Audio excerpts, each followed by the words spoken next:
Kita 2 rakaat sambil melamun, malaikat Jibril 40.000 tahun kalah masih sama kita. Malaikat Jibril bertanya kepada Allah, kenapa begitu?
إنا فتحنا لك فتحا مبينا يغفر لك الله ما تقدم من ذنبك وما تأخر ويتم نعمته عليك ويهديك صراطا مستقيما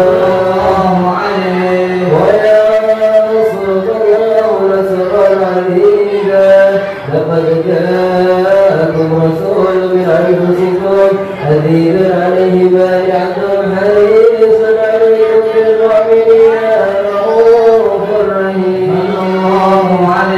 فإذا توفت الأشياء الله لا إله إلا هو عليه توكلته رب العرش العظيم إن الله وملائكته يصلون على النبي يا أيها الذين آمنوا صلوا عليه وسلموا تسليما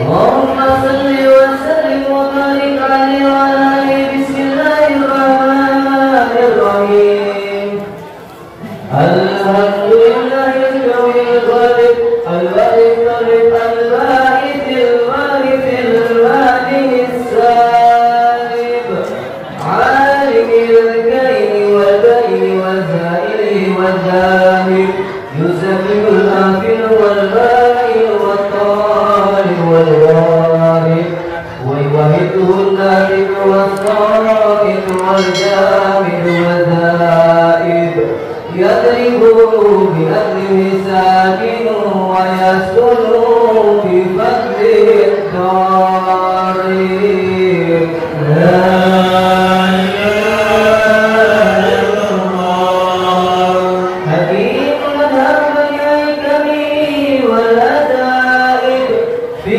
تركيب هذه الكوالب فنبركا وأدرا وعدلا وغلبا ولما وجدا وسر من أذن مختلف متراكب من ماء دافئ يخرج من بين السلب والترائب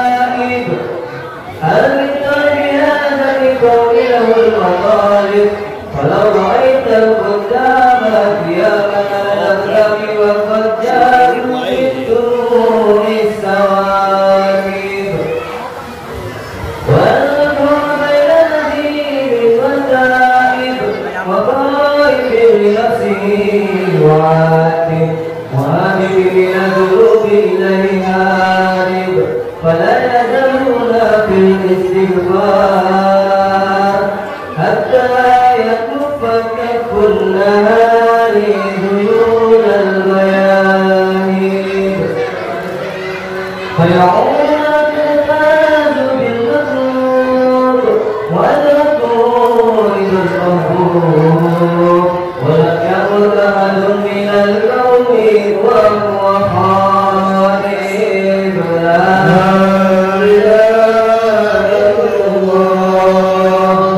سبحانه وتعالى من ملك أوجد النور نبيه محمد صلى الله عليه وسلم من نوره قبل أن يخلق عالم الدين اللازم وعرض فخره على الأسياء وقال هذا سيد الأنبياء وأجل الأنبياء وأكرم الآباء اللهم صل وسلم وبارك عليه وغفر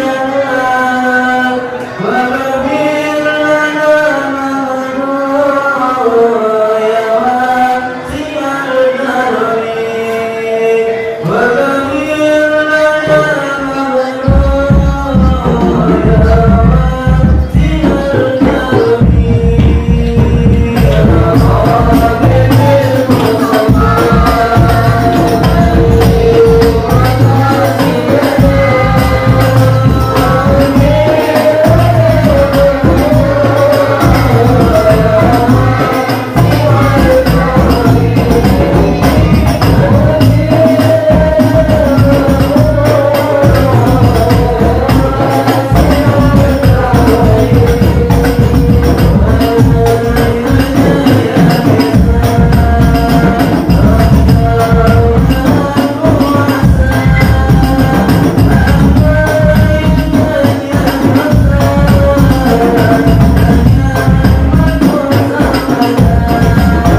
عليه وسلم ساجدا شاكرا حامدا كأنه البدر في تمامه صلى الله على محمد صلى الله عليه وسلم صلى الله على محمد صلى الله عليه وسلم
نحمده ونستعينه ونستغفره ونعوذ بالله من شرور أنفسنا ومن سيئات أعمالنا من يهد الله فلا مضل له ومن يضلل فلا هادي له أشهد أن لا إله إلا الله وأشهد أن محمدا عبده ورسوله اللهم صل على سيدنا محمد وعلى آل سيدنا محمد أما بعد قال الله تعالى في القرآن الكريم أعوذ بالله من الشيطان الرجيم سبحان الذي أسرى بعبده ليلا من المسجد الحرام إلى المسجد الأقصى الذي باركنا حوله لنريه من آياتنا إنه هو السميع البصير وقال النبي صلى الله عليه وسلم صلاة الجماعة أفضل من صلاة الفرد ب7 و20 درجة. Hadirin mukarram, para habaib, para kiai, para ustaz, ustazah, para sesepuh dan orang-orang tua kita yang hadir pada malam hari ini. Wabil khusus kepada guru kita Al-Habib Soleh Asyako yang kami hormati,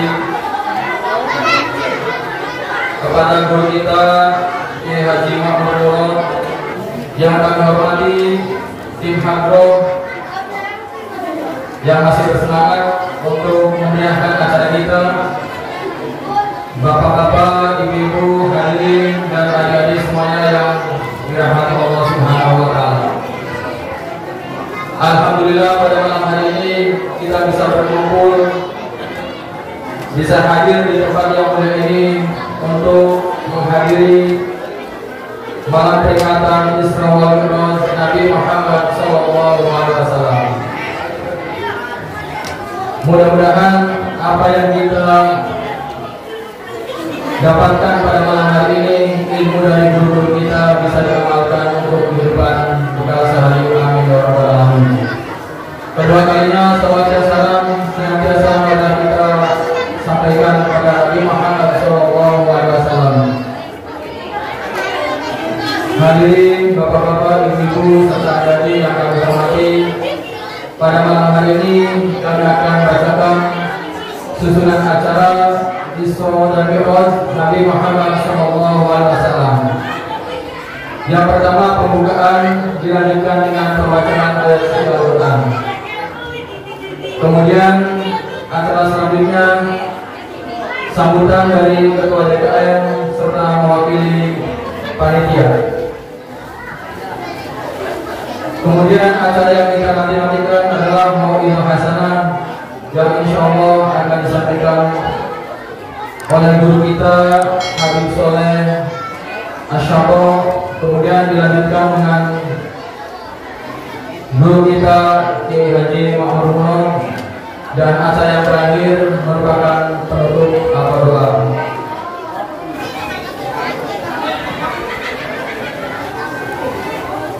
Subhanallah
Masjidil Haram ilal Masjidil Aqsa.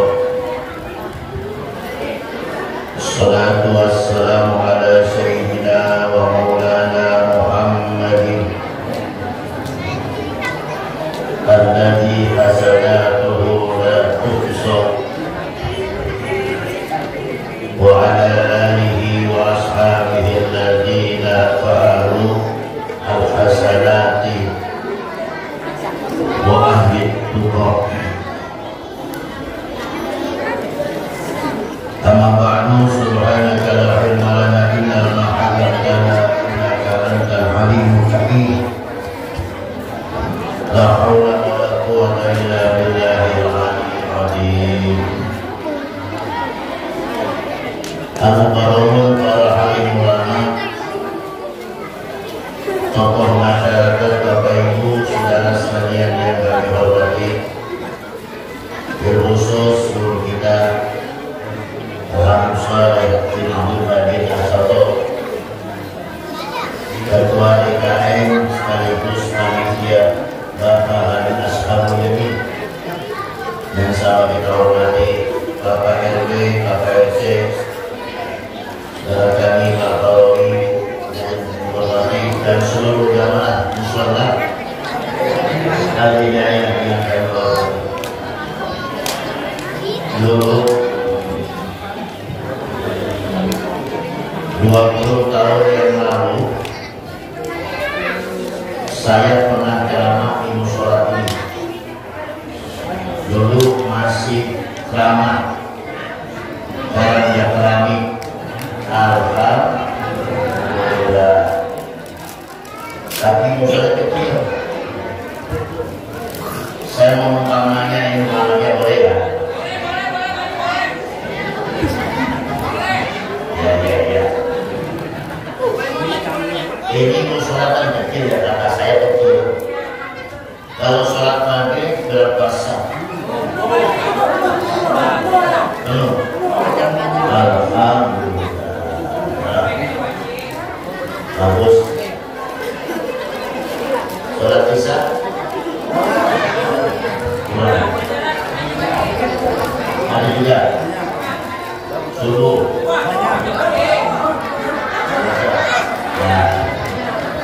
Ya, berarti orang sini jujur.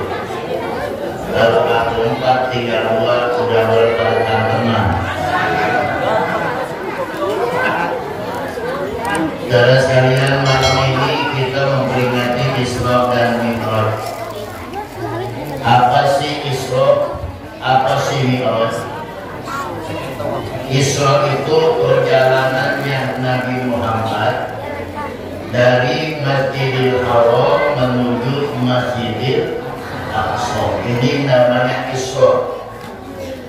Kalau ditinjau dari bahasa, Isra itu perjalanannya Nabi di waktu malam hari dengan berkendaraan buruk bersama malaikat Jibril dan Israfil. Itu Isra. Kenapa Nabi Muhammad diperjalankan oleh Allah dari Masjidil Haram ke Masjidil Aqsa terlebih dahulu, tidak langsung ke Sidratil Muntaha? Kalau ini pada saya ngomongin anak-anak ini, ibu-ibu yang makan jangan ngomong. Ibu, ya Bu, saya ceramah udah lama, selama 2 jam. Ya. Kenapa Nabi Muhammad diperjalankan dari Masjidil Haram ke Masjid Aqsa, tidak langsung ke Sidratil Muntaha? Tujuannya Allah menguji keimanan orang yang beriman di saat itu. Sebab menurut kebiasaan orang-orang Arab mengadakan sebuah perjalanan dulu namanya kafilah, berdagang gitu Pak. Dan ini rombongan, nggak berani sendiri. Jadi beberapa kafilah itu jalan bersama-sama. Menurut kebiasaan perjalanan itu memakan waktu waktu 40 hari 40 malam dari Masjidil Haram ke Masjidil Aqsa. Sehingga banyak orang saat itu melakukan. Ini saya ceritakan Isra dulu. Jadi kalau santai enak ngomongnya, tinggal lama ya sama-sama aja. Saya bagi dua maksud. Intinya Nabi Muhammad diperjalankan oleh Allah. Ini namanya alam nasur, alam bangsa manusia yang bukan Nabi Muhammad saja bisa berjalan dari Masjidil Haram ke Masjidil Aqsa, kita pun bisa. Kita pun bisa berjalan.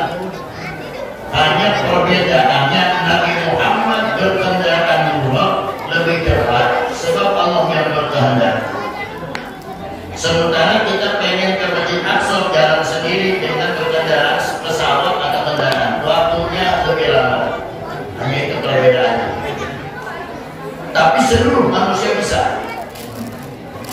Makanya Allah perjalankan dulu itu namanya alam-alam bangsa manusia.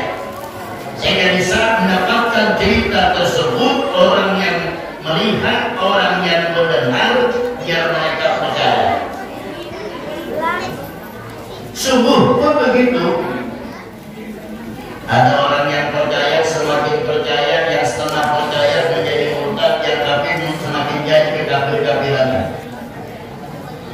Di antara orang yang pertama mempercayai Isra-nya Nabi Muhammad sampai Mi'rajnya Nabi Muhammad adalah Sayyidina Abi Bakar. Dalam sejarah beliau pertama manusia yang membenarkan tentang peristiwa tersebut, sehingga beliau mendapat pangkat As-Siddiq, orang yang mempercayai tentang Isra dan Mi'rajnya Nabi Muhammad. Ada orang yang setengah beriman jadi murtad. Ada orang bertanya sama Nabi, ya Muhammad, tadi malam berkunjung Isra langsung Mi'raj betul? Coba kau angkat kakimu sebelah. Ya, angkat Nabi kaki sebelah. Coba kau angkat kaki satu lagi. Apa kata Nabi Muhammad? Kalau aku angkat dua-duanya pasti aku jatuh.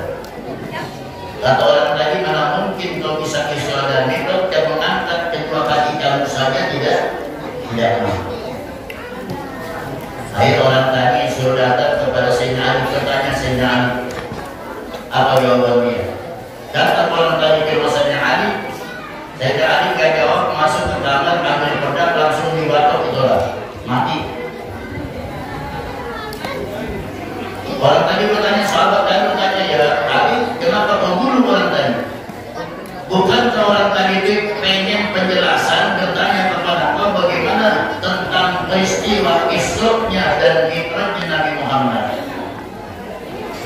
Kata Sayyidina Ali, ama Nabi aja nggak percaya, apalagi membuat bukan salah Betawinya. Ama Nabi aja nggak percaya, apalagi sama membuat. Makanya kalau ada orang sini nggak percaya Isra-nya, berangkat tadi udah. Mana? Ini sudah. Coba dibalikin suaranya dikit nih, ke dalam. Halo, ya. Mas, sudah ya. Ya, dia buka putih, karena kamu. Dah. Ya, suaranya diikutin dikit. Jadi kembali, yang orang murtad tadi itu halal dibunuh. Sebab yang tadinya beriman cuma kurang beriman Nabi, sehingga dia tidak percaya pun, maka Sayyidina Ali bunuh orang tadi. Menurut hukum Islam, ini hukum Islam, bukan hukum negara. Menurut hukum Islam, apabila ada orang mengingkari dan tidak mengimani tentang peristiwa Isra dan Mi'raj, maka orang tadi sah dan boleh dibunuh. Namanya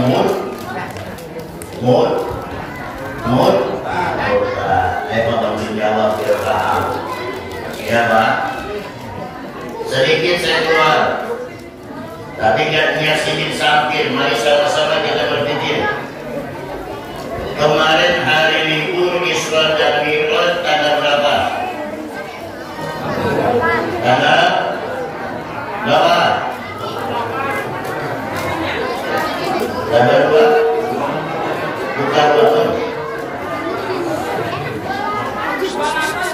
Hari apa? Kenapa hari Senin bukan hari Selasa? Hah? Belum mau ya? Hari Senin liburnya. Kenapa bukan hari Selasa? Demikian. Jatuh. Harusnya malam Selasa itu malam 27. Dulu kita masih kecil, malamnya malam Isra Mi'raj, siangnya di begitu nggak? Kemarin digeser nggak? Digeser nggak? Geser. Wah, nggak mudah nih orang. Geser nggak? Saya tidak sultan, saya tidak mengkritik, namun kita antisipasi. Yang kita khawatirkan ke depan hari liburnya diganti hari ke-26 Rajab, takutnya sedikit demi sedikit kita digiring untuk pemurtadan daripada Isra. Paham maksud saya? Alhamdulillah.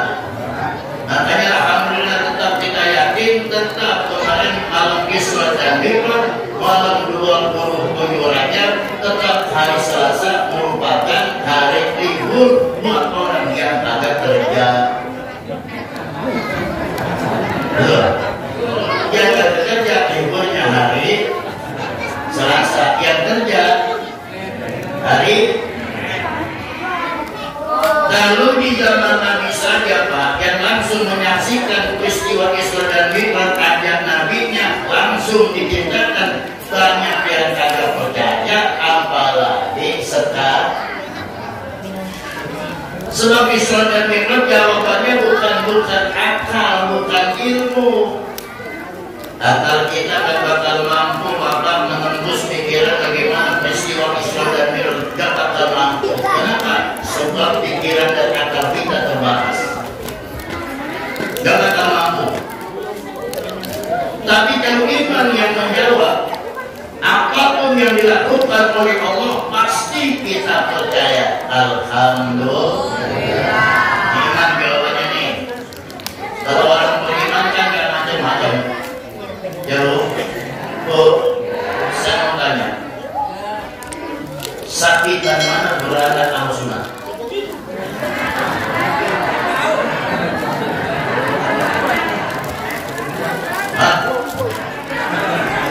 Sakitan berada. Kalau kata saya, sakitan sunat daripada berada. Betul ya Pak? Buktinya mau tak bersunat lagi? Kenapa? Ibu berapa kali berada? Ngomong sakit. Paham ya? Ini kita ambil maknanya. Apa ini maksudnya? Apa maksudnya? Ya. Tanda kebesaran Allah diletakkan di saat ibu melahirkan.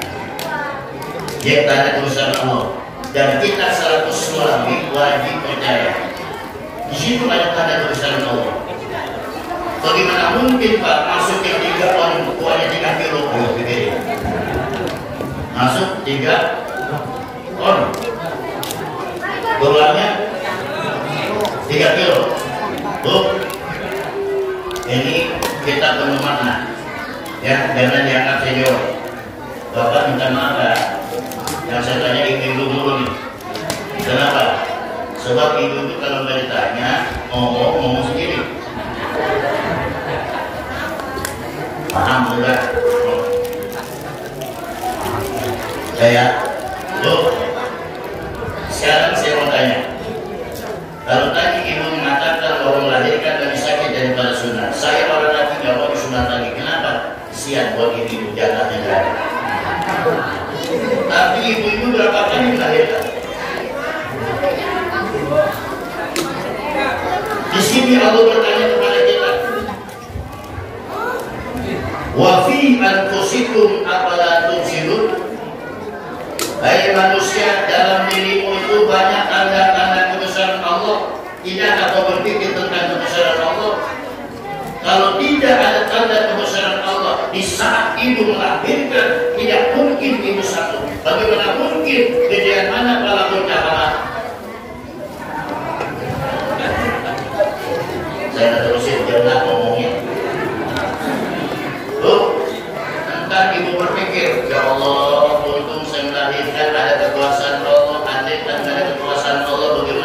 mungkin para bocah gede banget, kenapa bisa keluar?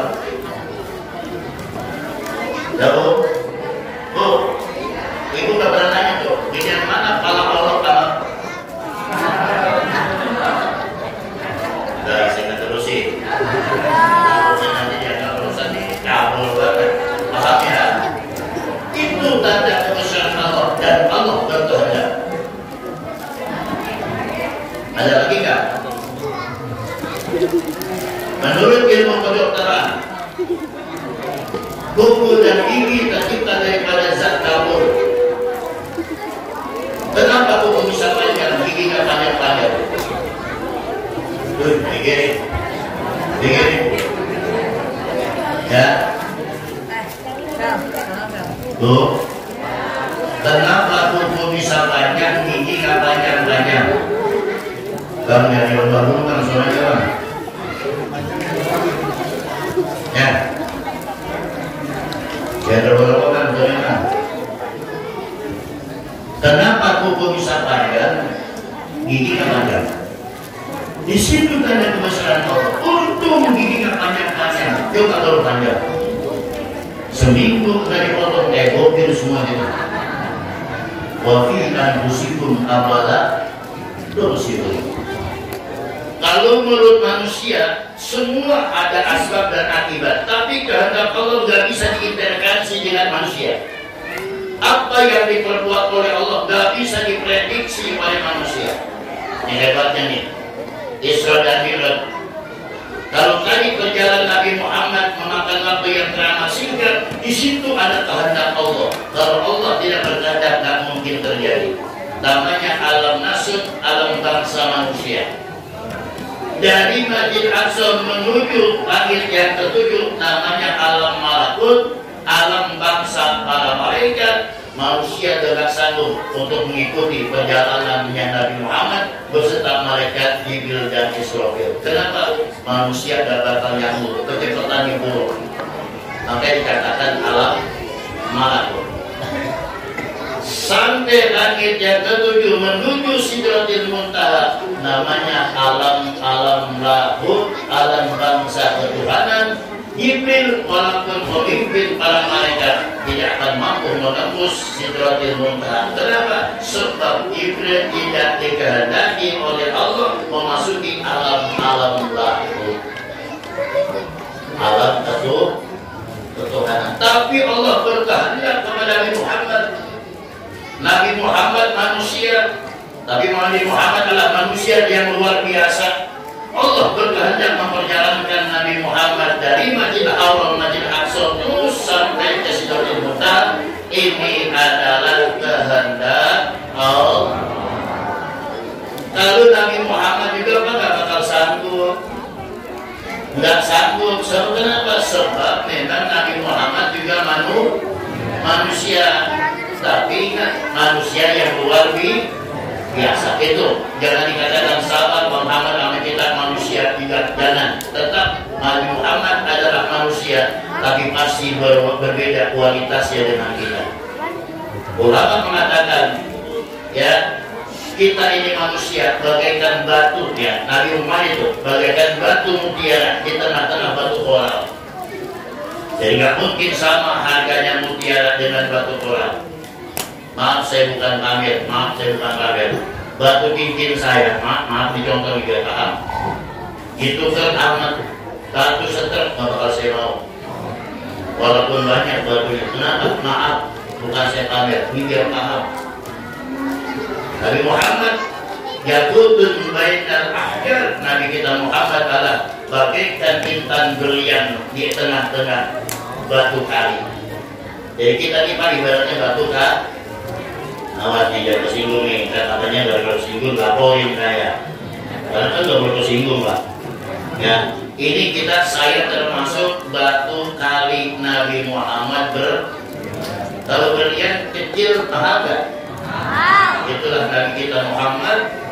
Walaupun begitu beliau ini gak bakal mampu menembus alam semesta tanpa ada kehendak Allah. Kalau Allah sudah berkehendak, apapun bisa terjadi. Innama amruhu idza arada syai'an. Ini anak siapa Pak? Saling ngatur ya. Mana bapak ibunya? Ada main nggak? Pasti ada. Walaupun nggak datang. Bawa betul dan bapak ya. Ini anak merupakan akibat asbab dari perbuatan orang tuanya. Asbab orang tuanya berkumpul, lahirlah anak. Ada asbab akibat. Itu kalau kata akal, kalau kata otak. Tapi Allah tidak melihat semacam itu. Kalau Allah sudah berkata, Siti Maryam bisa lahir tanpa ada suami. Bisa nggak? Siti Maryam bisa hamil walaupun nggak disentuh oleh laki-laki. Bisa melahirkan Nabi Allah Isa alaihissalam. Kenapa Allah berkehendak? Makanya ibu dan ibu saingan Siti Maryam. Kalau Siti Maryam mau hijab, walaupun nggak punya laki bisa lahir. Ibu jangan coba-coba. Kau pengen saingin Siti Maryam, dia nggak punya laki, mau dia berani nggak? Siti Maryam tadi dituduh sebagai orang zina, Nabi Isa. Ketika Nabi Isa turun ditudingkan di tengah masyarakat bahwa Siti Maryam adalah orang yang suka berzina, padahal dia adalah orang wanita yang soleha. Allah perintahkan untuk diam, jangan ngomong, Ada tuduhan dan macam-macam, jangan ngomong. Silakan nanti bertanya kepada siapa? Sang jalan bayi yang masih berada dalam rumah. Ketika Nabi Isa dianggap anak hasil zina, Siti Maryam diperintahkan oleh Allah jangan berbicara. Kemudian Siti Maryam menunjuk sang bayi yang namanya Isa alaihissalam. Ketika ditanya oleh orang sekitar, engkau siapa? Ana Abdullah, atani al-kitab wa ja'alani nabiyyan wa ja'alani mubarakan aynama kuntu wa awsani bis salati waz zakati ma dumtu hayyan wa barran bi walidati wa lam yaj'alni jabbaran syaqiyyan. Nih, ketika Nabi sallallahu alaihi dituduh anak zina, kemudian Nabi Isa langsung menjawab. Yang kedua, Nabi Isa dituduh selaku anak Tuhan. Kenapa? Sebab dia lahir tanpa seorang ayah. Ini kembali, Allah mampu walaupun tanpa perantara seorang ayah.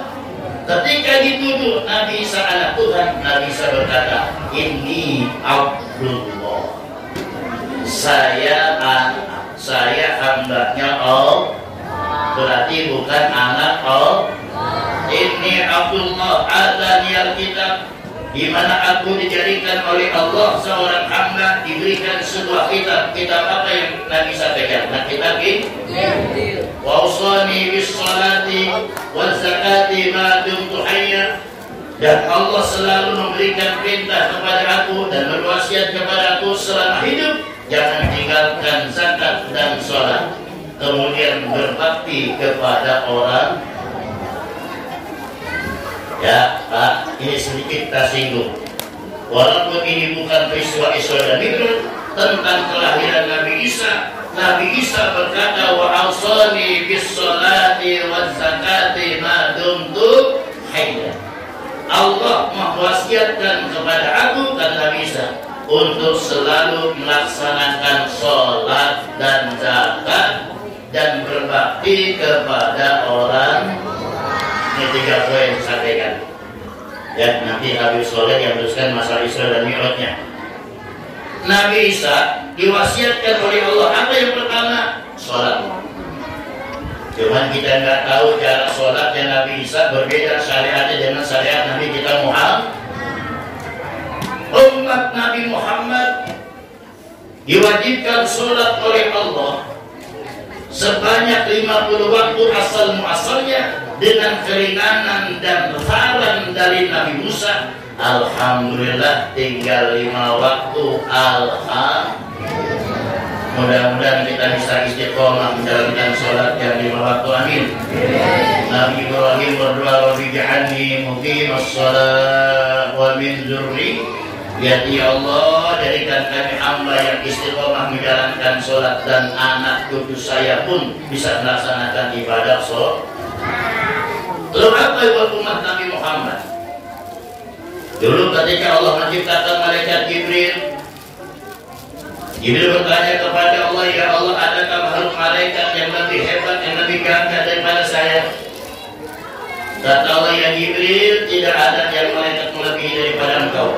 Aku angkat engkau pemimpin daripada seluruh malaikat.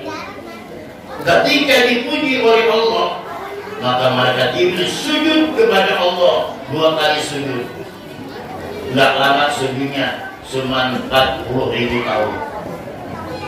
Berapa Pak? 40.000. Selesai bangkit 40.000 tahun, Nabi malaikat Jibril bertanya kepada Allah, ya Allah, sudah sepadan kapan saya sujud saya kepada ya Allah? Saya sujud selama 40.000 tahun. Kata Allah, ya Jibril, meskipun sujudmu 40.000 tahun dibandingkan umat kekasihku Muhammad sholat 2 rakaat sambil melamun, masih mendingan dia. Hebat Pak. Melamunnya kita bisa mengalahkan sujudnya Jibril 40.000 tahun. Hebatnya? Hebatnya? Kita 2 rakaat sambil melamun, maka Jibril 40.000 tahun kalah masih sama kita. Maka Jibril bertanya kepada Allah, kenapa begitu? Apa kata Jibril? Meskipun sujudmu 40.000 tahun, aku gak perintahkan untuk kau sujud. Tetapi umat kekasihku Muhammad, walaupun dia doakan berdasarkan perintah aku, menjalankan perintah aku, itu jauh aku lebih suka daripada sujudmu makan waktu 40.000 tahun. Padahal sambil malam, ya, saya bukan melecehkan ibadah, Bapak juga gajah-gajah tersinggung. Saya mau tanya, kira-kira Bapak sholat bisa khusyuk nggak? Saya mau tanya, Bu, Ibu sholat bisa khusyuk apa kagak? Kadang-kadang kita sholat Allahu Akbar segala galanya hilang indah baru sholat. Ya Pak? Kadang-kadang kita sholat pakai merem belajar khusyuk, rokaatnya kita lupa. Ya nggak? Benar? Nggak mungkin. Kenapa kata Nabi, awal ilmin yurfa'u fil ardi al-khusyuk. Pertama kali ilmu yang diangkat oleh Allah di permukaan bumi ini adalah khusyuk. Artinya orang yang ibadah di akhir zaman semacam ini sudah susah kita melakukan khusyuk. Susah. Makanya Pak, solusinya sholat jamaah. Pak, sholat jamaah walaupun si imam agak khusyuk, si makmum agak khusyuk, insya Allah kumpulnya itu yang dianggap oleh Allah. Al-jama'atu rahmah. Berjamaah itu menimbulkan rahmat Allah. Contoh, timun. Biar timun bengkok, kalau ditumpuk laku nggak dijual? Laku nggak? Timun bengkok dikumpulin, ditumpukin, laku nggak dijual? Laku. Gara-gara ditumpukin. Anggap aja Pak, kita semua timun bengkok. Ya Pak? Ya termasuk saya nggak mengatakan nempel. Saya timun bengkok, Bapak Ibu timun bengkok, ditumpukin, masa kata laku apa? Ya Pak ya? Anggap aja timun bengkok, ini kalau makan bengkok sendirian, ditendang-tendang orang. Tapi kalau makan bengkok, kumpul, laku nggak? Walaupun murah, pisang sepadan dari atas ambil orang kecil, yang kecil laku nggak? Laku nggak? Gara-gara kumpul satu tandan, yang kecil pun laku kebeli. Coba kalian pisahin. Ini kayak kita nih Pak, sholat kagak khusyuk, bacanya blegedemen. Ya, sembahyang di rumah. Minta maaf nih yang tersinggung. Ini kita bangun sholat kan rame-rame ya Pak. Bangun sholat rame, ngeluarin dana rame. Kalau bisa makmur tadi di musola, mau udah sekepat udah isinya. Pak, kita tarawih, kita latih, anak-anak muda tampil, gambarannya bagus, siap pimpin jadi imam. Kalau sekarang ini Pak, penyakitnya orang ibadah melihat dulu siapa sih imamnya, gitu. Besok, Bapak jamin, tolong jangan ditaruh tuh nama-nama imam di pintu masjid, musola, jangan. Dipilih ntar mau. Umpama nih, Pak Yamin, cepet, banyak jamaahnya. Dan di Abdul Dede, agak datang. Jangan pakai duit ya. Kenapa sekarang orang kan milih-milih ibadah, milih-milih siapa yang pimpin? Dan Bapak juga harus sadar, Bapak harus sadar kalau udah fisiknya lemah, bacanya kurang fase, udah langkat mundur jadi makmum yang imammu. Ya, karena kan dia kalau anak imamnya dia kok terapet ngikut.